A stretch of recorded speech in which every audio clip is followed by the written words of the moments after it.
Hey guys, welcome to Keeping It Real with Sky. Remember to go like, share, and subscribe.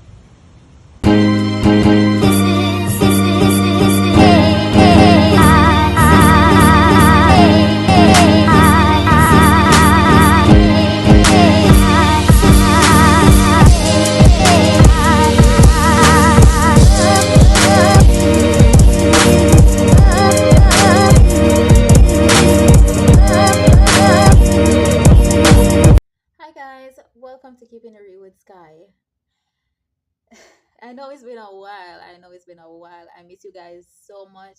And I want to give special thanks to all my subscribers that keep on asking me what's going on from Facebook, from YouTube, that keep on saying, "Oh, I'm not seeing you. We're not seeing you," and we miss like the talk times that we have, and we are listening to you, and you are motivating me. A lot of them tell me, "Oh, you motivate me, you help my relationship," and I want to say thank you, thank you, thank you. But this topic is kind of different. It's a different topic because it's about something that I was going through. As a parent, I know it's not easy for single parents to do certain things when it comes on to children, right? I know that it's not easy. It's not easy for me. I have support, I do, but it's still not easy, especially when you will have to be mommy and daddy at the same time. I am not single. I'm just saying I am a single parent. All right, my son is not my husband's child, to let you all in my business. Yes, so um that is why I said single parents, because what I know, when a person have a when a person is in a relationship, yes, they classify the child as their own, and nothing is wrong with that. I really am okay with it. But me, even though it's not their child and they want it to be their child, I am very much okay with that. But at the same point, on the same speed, I don't allow my husband to be the head to my son. I know why I do that. Everybody has their own opinion. Everybody can voice whatever they think they want to do. It's on you. That's not me. I will never give him that responsibility. He could do as much as he wants to, but certain things I'm not going to allow him to do. I am so sorry. If he insists, then we do it together, right? All right, that's me. I'm not sure about how you guys do your thing, but I'm happy with you. If you have a spouse that will go the extra mile, allow them to. But that's just me. That's just my opinion. I don't. I just don't. That's just my opinion. Not saying that you guys not supposed to do what you wanna do. Like your thing, as Jamaicans would say, mash your crime. That's your thing. You do you. But what I want to talk about in this video, so parents, whether single or you're a single parent or you're not, I know it's hard, but I remember why I was not on live. My son went to school and he got home. He had been in school for almost a month. Reason why, I'm not sure if you guys know about a disease that is going around in children. I see this happening I heard about it happening in Jamaica too. I'm not sure. But my son was diagnosed with a disease that is called Coxsackie. Coxsackie. Yeah, Coxsackie. All right, he was diagnosed with Coxsackie. That's hand, foot, and mouth disease, right? He didn't got it from home. He got it from school. He was out for an entire month. Basically, he just returned to school. All right, this disease, it affects like this part of the hand, inside, and on the top of the foot, and on the bottom, around the mouth areas. These are where it targets. So if you see, because what I saw at first, my son, we were there and he just said to me, "Mommy, my foot's itching." So I'm like, maybe it's a mosquito or whatever. So I scratched. He's like, "It's not stopping." And remind you, this happened for the entire night. I've been there. I've been working in the morning and I was like, even though I have work. He did not sleep for that night. So in the morning, brought him to meet the emergency room. They said that he have and foot and mouth. It's the same. So I said to them, okay, how does it work? Because I thought he would get like an antibiotic or stuff like that. Jamaica and America is two different places. I know in Jamaica, if you was there, you might be getting an antibiotic or something like that. But here they don't. They don't. They said, okay, just give him a lot of fluid and his system will flush and he will be good. All right. I was having that in my head, saying he's gonna be good after all of that. Which after that, it did not get better. It got worse. He starts saying to me, he have an headache after a week. So I'm like, a headache. I'm like, all right, let me give him some Tylenol. Because that's the first thing they tell you in America to give a child when they got sick. All right, I went ahead and I give the Tylenol. After I give the Tylenol, he still complain about it. So I'm like, all right, I'm going to push it for every 6 hours. And then that's what I did. It still continues. I had to say, okay, I'm going to give him fluids. I did all of that. I was just waiting to see if this thing gonna leave. Remind you, this is like 3 weeks now. Yes, or a week. No, 2 weeks now. So now I'm there. I'm like, okay, I have to bring him to the hospital again because my son stopped walking. That was the scariest. Like I was so scared. My son is not walking. Like he stopped walking. Like literally stopped walking. Why I come here just to tell you guys this so you don't get panic when it happen, if it's supposed to happen to anyone's child or children. I hope you guys don't get panic because I started to cry and all that because I didn't see him at first because my dad told me he wasn't walking. I'm like, maybe it's just, because the thing on his foot is just feeling weird and whatever. So when I went and I got him and I was trying to get him in the car, he could not walk. He could not walk. Like literally, he looks like someone with a disability. That's how he looked. So I said, okay, all right, this is what I'm gonna do. And we went into the emergency room. The doctors were like, this is rare. It happens, but it's rare. Like it don't happen all the time. And so I'm like, all right, listen, let me just do this and see what gonna happen. So at the hospital, they said, well, we can't send him home. They did a CT scan to see what's going on with me crying, calling everyone that I know to call.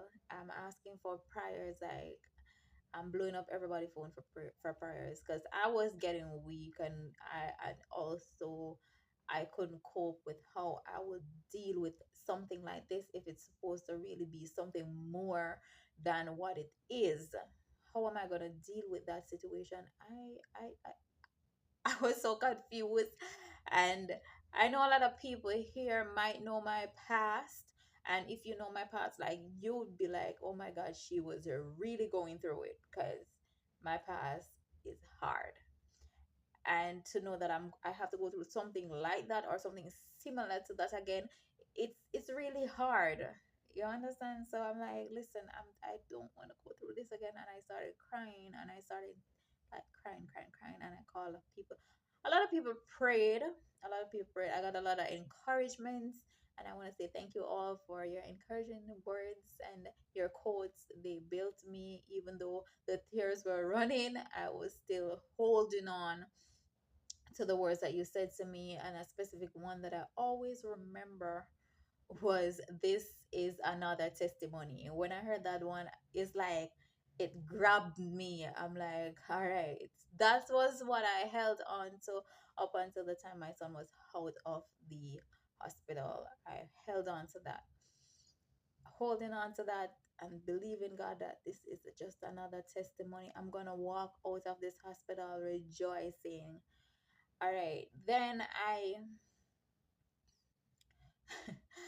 after I'm at the hospital, they transferred him there. Like after they did the CT scan, they now they have to do an MRI, and that hospital don't have a kids section, so they have to transfer him to the children hospital. My dad was there too with me, and I had to ride in the ambulance like with him, and my dad had to meet us there. On my way to there, when I saw my son in the ambulance, that was the worst. I started crying again all over. Because to see your baby like in that situation and you cannot help him, it's so hard. And I know that people out there are going through this. I know it's hard, but hold on. It's just another testimony. Hold on. And I was there in the ambulance with him, and in the ambulance I was there praying, and I was talking to my auntie, and she called me, and I was saying to her like, I don't know, and the tears is just running. When we get to the hospital now, I had to sign him in and stuff like that. I was there. I left to work, and I leave work and went straight to the hospital. Reminds you, I didn't take a shower. This is what our kids do to us. Like when you have children, it's like you have to drop everything, and they becomes your priority. They're always your priority. Always. And I didn't take a shower. I was at the hospital, and they said to me they got to do an MRI now to see what's going on. I love that hospital though. They are so kind. It's called Cohen in Long Island, George Hospital right there. Cohen Children's Hospital. I loved it. Loved it. Everyone was lovely. Everything was professional. It was around holiday time too, and when I got there, they said that hopefully they could get it done on the Sunday. It did not happen. I got there the Saturday. It did not happen the Sunday. I had to stay there. I did not take a shower. Don't get mad at me now. I never wanted to leave my baby. Mm-mm. I never wanted to leave him because I don't want to go home. And then I heard that, that would be the worst. No, I want to be there. I slept in the bed with him, and I was making sure he's comfortable. I was there with him the whole time. The Monday, we went in for the procedure that he was going to do, and they told me had I had to strip everything off, my earring, my chain, everything, to leave my phone and stuff like that to go in the room. And I went in the room, and they were giving him some anesthesia just for him to be calm and stuff like that.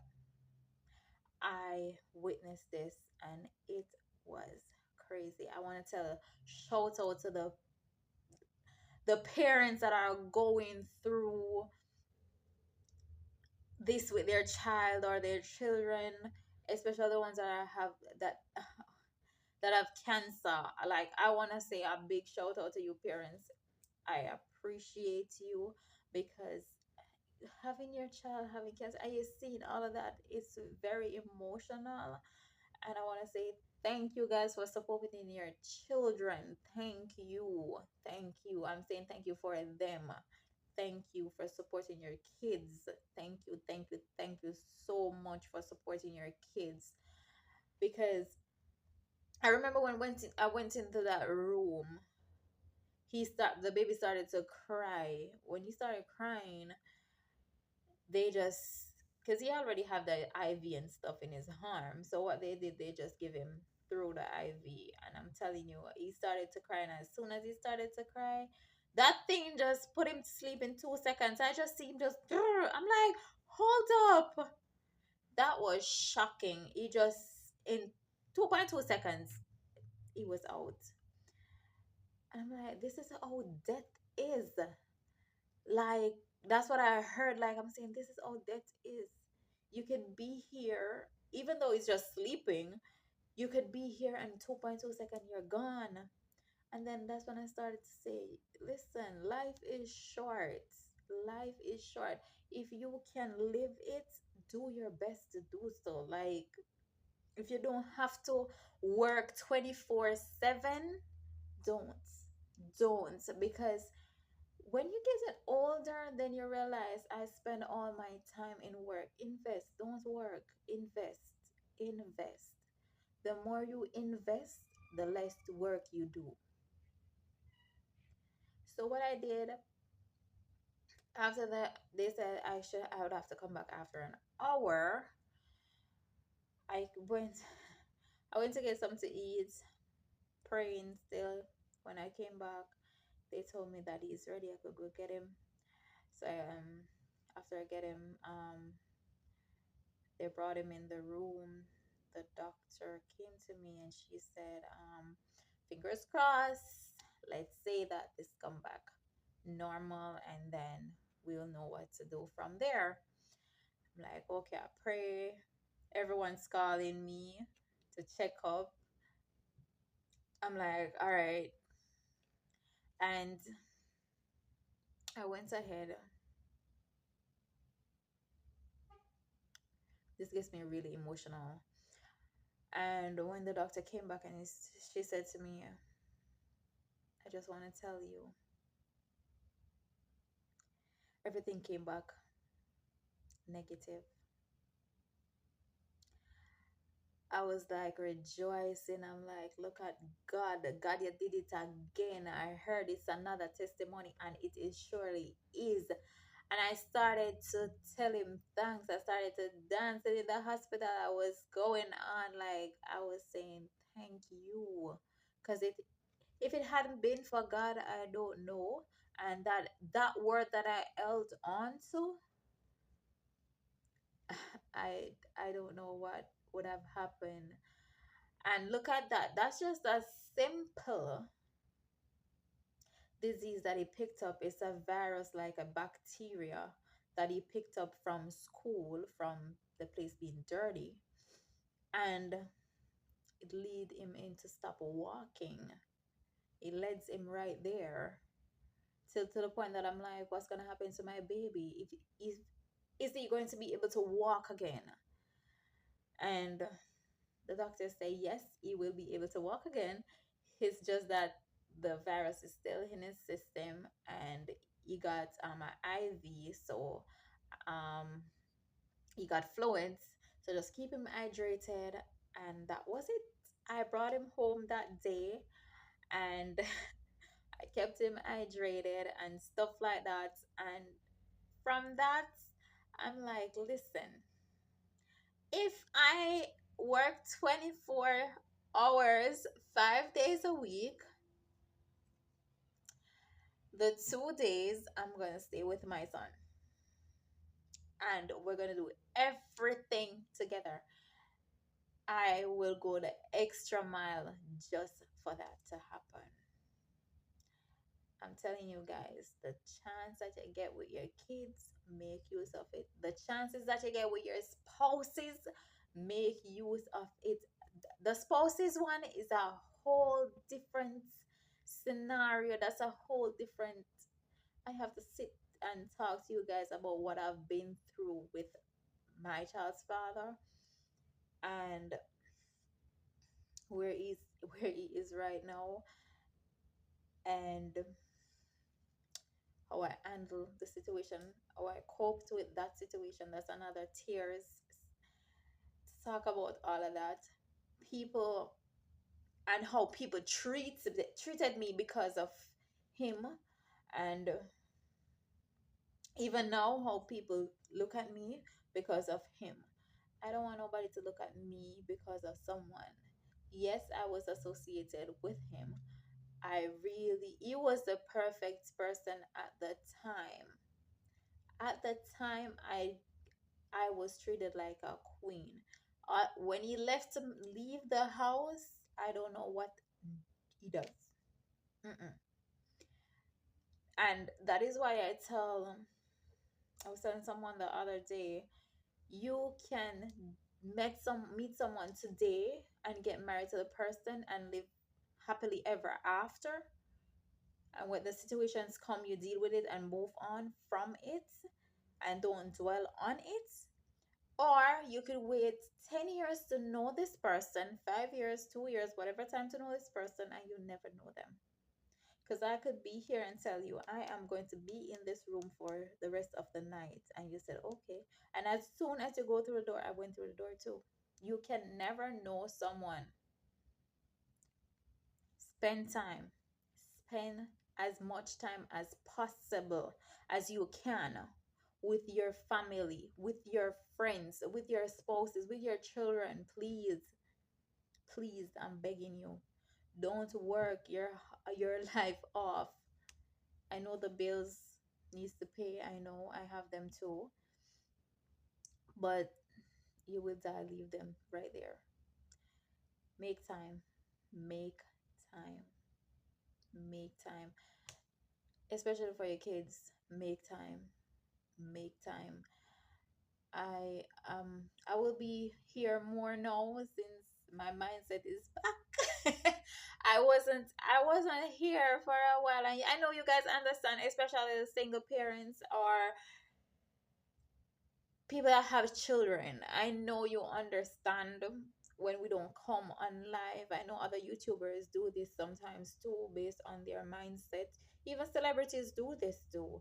I'm giving you advices that normally people have to pay for, and I'm not charging. I don't want no money from no one. I just want you guys to share. I would just want you guys to comment and like if you like it. If you don't like it, that's fine with me too. I'm not looking no likes and I'm not looking no comments. I am just sharing what I know and what I've been through. So when you're going through situations like this, you know how to handle it. Because if I wish I had someone on YouTube to tell me like this. I wish I had someone on YouTube to tell me this.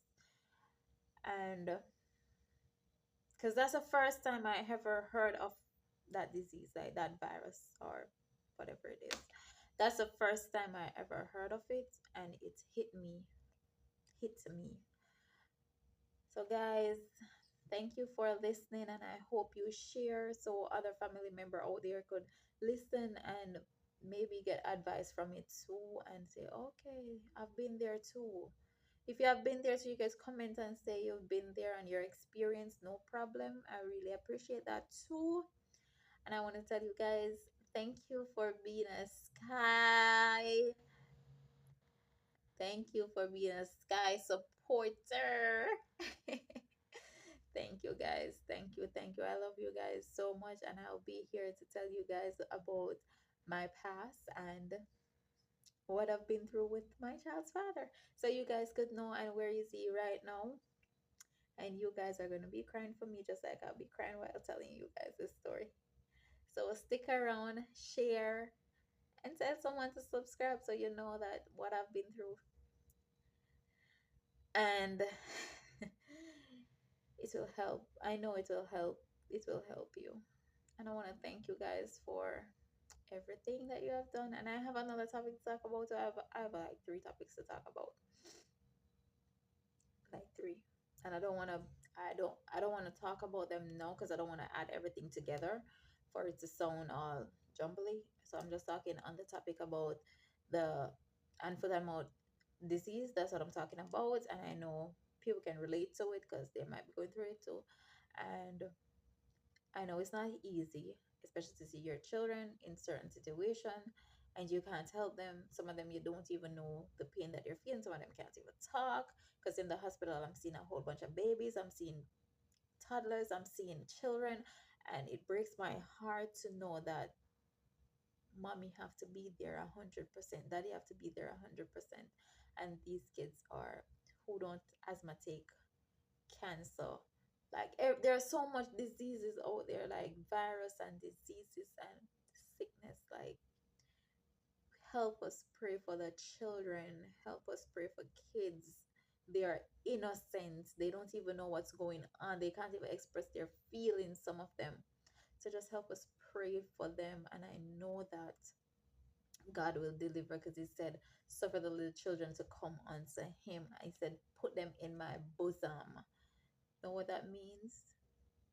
He holds them. And if you're a single parent, God said He's a father to the fatherless. Always remember that. And I just want to thank you guys again for listening to my sad story. And thank you for liking, thank you for sharing, thank you for commenting, thank you for subscribing. If you're new, big up, love you, and peace out.